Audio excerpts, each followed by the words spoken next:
Hello everyone, ये हमारा learning और टीचिंग का लास्ट लेक्चर है।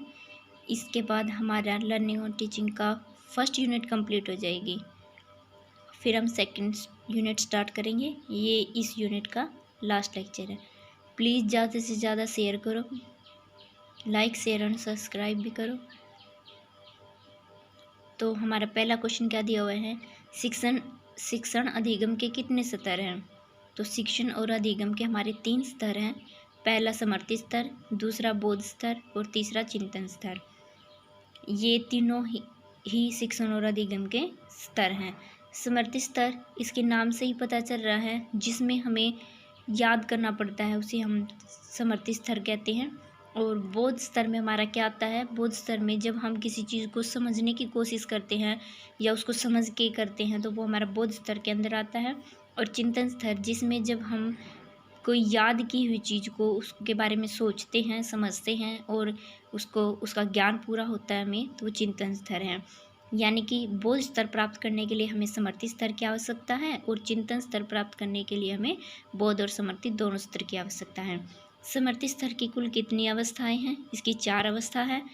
अधिगम, दूसरी धारणा, तीसरी प्रत्यास्मरण और चौथी पहचान। अधिगम से मतलब यहाँ पे क्या याद करना है, क्या समझना है। दूसरी धारण करना, उन चीज़ों को समझना। प्रत्यास्मरण को रिकॉल करना यानी कि बार बार उसको याद करना। और पहचान, याद होने के बाद उसको पहचान करना। ये हमारी समर्थी स्तर की अवस्थाएं हैं।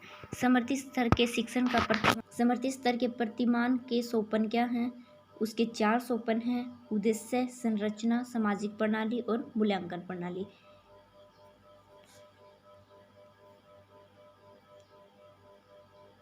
फिफ्थ क्वेश्चन क्या है हमारा, बोध स्तर के शिक्षण प्रतिमान को विकसित करने का श्रेय किसे जाता है।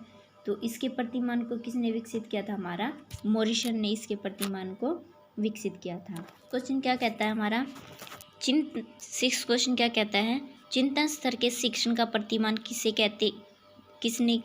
क्या कहते हैं, या ये किसके द्वारा इसका प्रतिमान किया गया। ये किया गया था हंट के द्वारा, और इसी को ही हंट का शिक्षण प्रतिमान भी कहते हैं। सेवंथ क्वेश्चन क्या कहता है, चिंतन स्तर की शिक्षण अधिगम प्रक्रिया के लिए क्या जरूरी है। तो चिंतन स्तर की शिक्षण अधिगम प्रक्रिया के लिए हमें 2 स्तर जरूरी है। पहला समर्थी स्तर, दूसरा बोध स्तर। ये दोनों अगर हमें ज्ञात होंगे तो ही हम चिंतन स्तर कर सकते हैं। 2 या 2 से अधिक शैक्षणिक संप्रत्यों से संबंध बताने वाले कथन को क्या कहते हैं। ये संप्रत्यों मतलब कॉन्सेप्ट, 2 कॉन्सेप्ट्स के बीच में संबंध बनाने वाले शब्द को क्या कहते हैं, हम शिक्षण सिद्धांत कहते हैं। सिद्धांत के कुल कितने प्रकार हैं और वे क्या क्या हैं। सिद्धांत के हमारे 3 प्रकार हैं, औपचारिक सिद्धांत, वर्णनात्मक सिद्धांत और निर्देशात्मक सिद्धांत।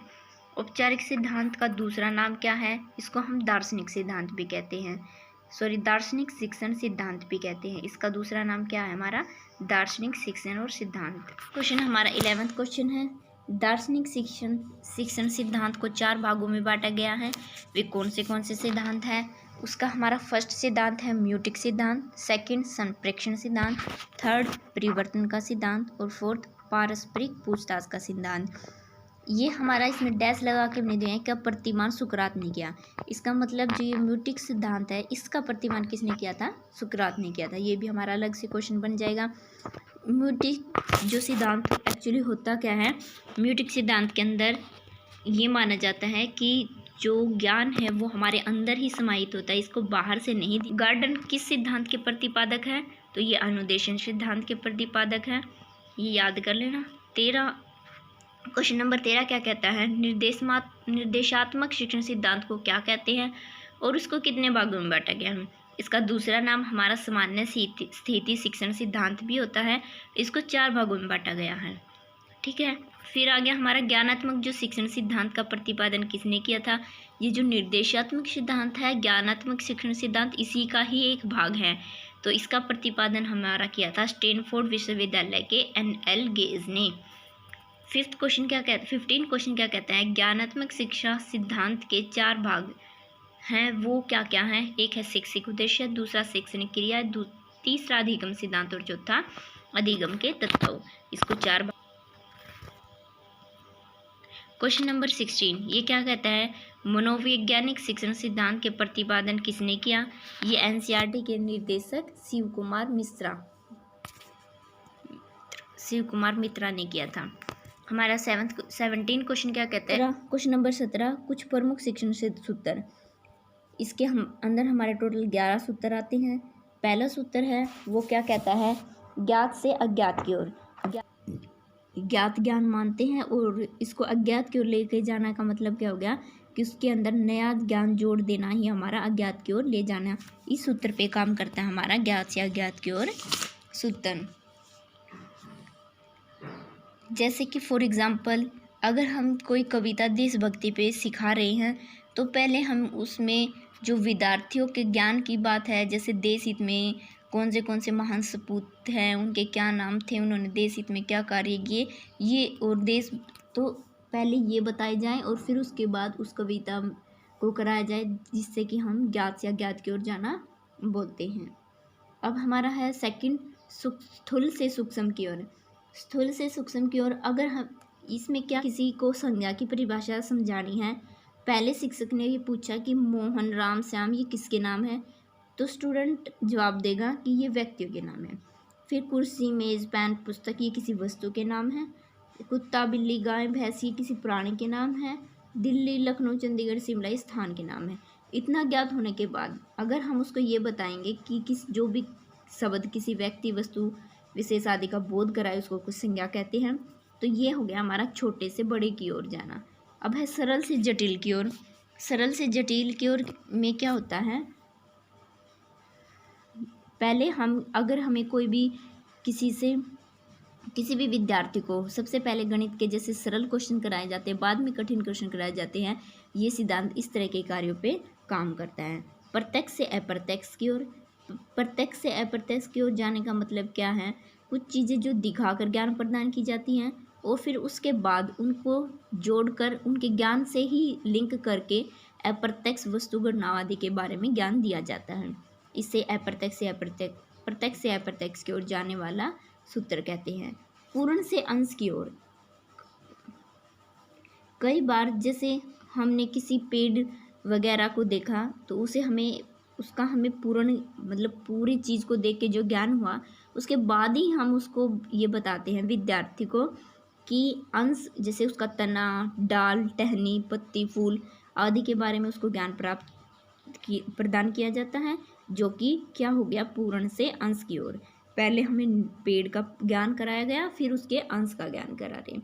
अनिश्चित से निश्चित की ओर। इसके विद्यार्थी को अनिश्चित स्थिति में लाया जाता है और उसको बाद में निश्चित की दिशा में लेकर जाया जाता है। जैसे कि विज्ञान के सूत्र, ये सब हमारे किस पे काम करते हैं, अनिश्चित से निश्चित की ओर। विश्लेषण से संश्लेषण की ओर। हमारा नेक्स्ट है विश्लेषण से संश्लेषण की ओर। नेक्स्ट है विशिष्ट से सामान्य की ओर। विशिष्ट से सामान्य की ओर, इसमें क्या होगा हमारा,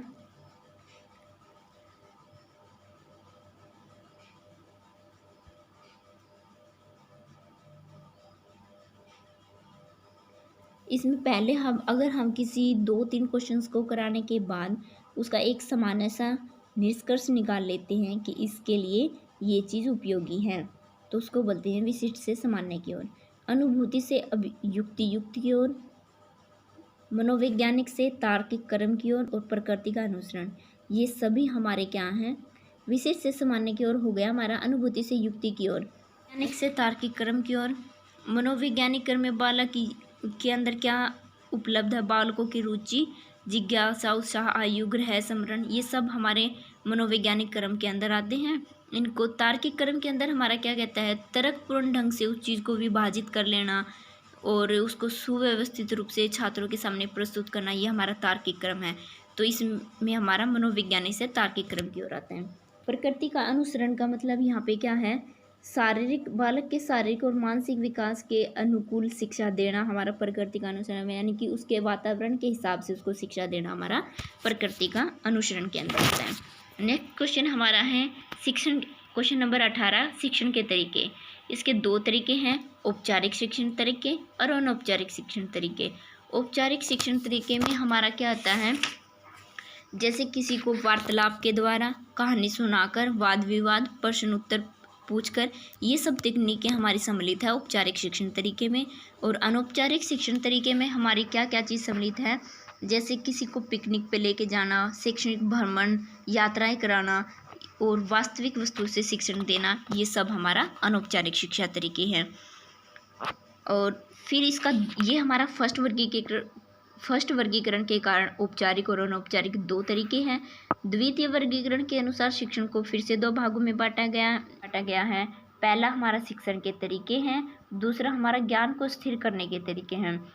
शिक्षण के तरीकों में कौन से तरीके आते हैं, मौखिक अभिव्यक्ति, संप्रेषण कौशल, ये सब हमारे शिक्षण के तरीकों में आते हैं। शिक्षण तरीके के उदाहरण क्या क्या है, मतलब इसको किस तरीके से स्पष्ट किया जा सकता है। पहले हम स्पष्टीकरण करते हैं किसी भी चीज़ का, फिर उसकी व्याख्या, देन वर्णन, देन विवरण और देन चित्रलेख।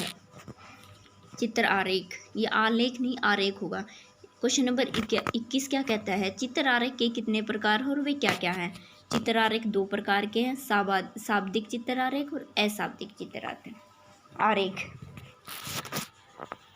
Thank you.